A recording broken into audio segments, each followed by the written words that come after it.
நிமிஷம் நிச்சயமில்லாத மனுஷ வாழ்க்கை. பேக்கரியில் வேலை பார்க்கும் போதே பிரிந்த உயிர்.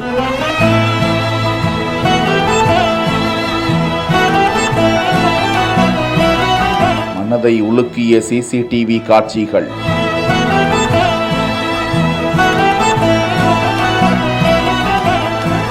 என்னடா வாழ்க்கை இது! கர்நாடக மாநிலம் சாமராஜ நகரில் பேக்கரி கடையில் 56 வயதுடைய வேணுகோபால் என்பவர் கடந்த 5 ஆண்டுகளாக அங்கு பணிபுரிந்து வந்திருக்கிறார். கடந்த 12ஆம் தேதிதான் அவருக்கு அது கடைசி நாள் என்பது தெரியாமல் இருந்தது. கடையில் சின்சியராக வேலை செய்து கொண்டிருக்கிறார். அப்போதுதான் யமன் பாசக்கயிறை வீசினார் போலும். அந்த கணம் அவர் மயங்கி கீழே சரிய அங்கிருந்தவர்கள் பதறிக்கொண்டு அவரை தூக்கி மருத்துவமனைக்கு கொண்டு சென்று பரிசோதித்த போது அவர் ஏற்கனவே இறந்து விட்டதாக தெரிவித்தனர். மாரடைப்பு ஏற்பட்டு அவர் காலமானதாக கூறப்படும் நிலையில் ஆழ்ந்த இரங்கல்கள் பதிவிடப்பட்டு வருகின்றன.